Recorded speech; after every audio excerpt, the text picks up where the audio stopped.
ही गिलानी भारत निज धर्म में अधर्म बल पाता है।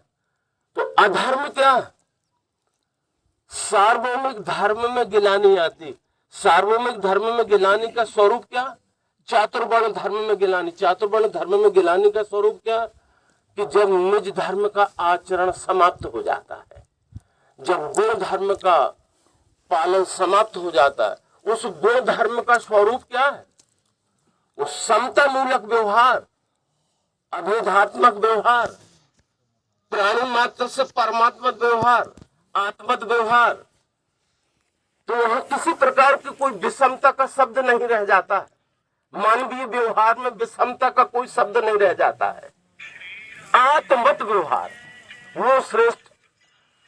तो ये विषय धर्म संबंधी जो विषय नौवें अवतार ने उठाया, आज सारे संसार को इस बात को समझना है कि आती है जब ही गिलानी भारत निज धर्म में अधर्म बल पाता है, लेता हूं तब जन्म में।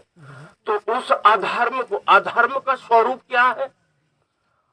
मानवीय भेदात्मक व्यवहार, जो विषमता रूपी व्यवहार, जो भेदात्मक द्वेषता का व्यवहार।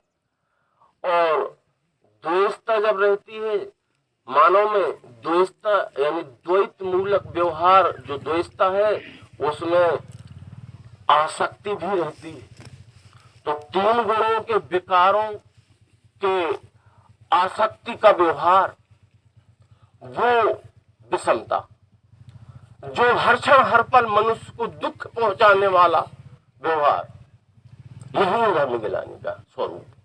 तो इस धर्म की गिलानी को दूर करने के लिए अवतार आते और कौन से धर्म की स्थापना करते? परित्राणाय साधु नाम विनाशाय च दुष्कृताम। ये भेदात्मक बुद्धि का जो विषमता रूपी दुष्कृत हो रहा है, फला स्वभाव को लेकर के और आसक्ति युक्त अवस्था, ऐसे दुष्कृत और ऐसी विषमता रूपी व्यवहार, उस समता मूलक व्यवहार की स्थापना करने के लिए स्थायी धर्म बचाने को लेता हूं तब जन्म में। ये स्थायी धर्म, ये स्वयंभू शाश्वत। तो अपने अपने गुण स्वभाव से जो हमारा स्थायी धर्म है, निज धर्म है, गुण धर्म, वर्ण धर्म, हमारे गुण स्वभाव के द्वारा किसकी? दिखने वाले विश्वरूप की सेवा करना। इस कारण से अवतार आते हैं, उस धर्म की गिलानी को दूर करने के लिए अवतार आते हैं। तरीका क्या लाते हैं? इस धर्म की गिलानी को दूर करने का तरीका क्या लाते हैं?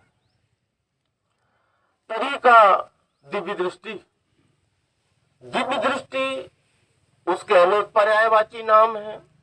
उसको सर्वांग योग, समत्व योग, अध्यात्म योग, बुद्धि योग आदि, ब्रह्म विद्या, सांख्य विद्या, साबर मंत्र, ऐसे अनेक पर्यायवाची शब्दों को उसे कहा गया। उस दिव्य दृष्टि के माध्यम से वो दिव्य दृष्टि का आविष्कार करते हैं। दिव्य दृष्टि क्या है? दिव्य दृष्टि पिंड ब्रह्मांड के एकात्मता का लक्ष्य बोध करने वाला अनुभव। एस आत्म पथो अव्यक्तो नष्टो कालेन भूषा तम प्रवर्ततम देहम इमम विद्धि मायाभृतम। भागवत पुराण के तीसरे स्कंद के 24वें अध्याय का है।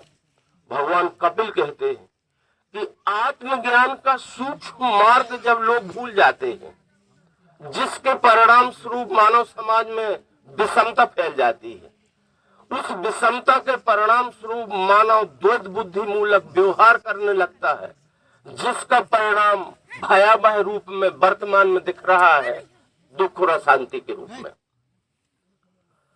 ऐसे दुष्कृत को दूर करने के लिए ये दिव्य दृष्टि का आविष्कार करते। तो जब वो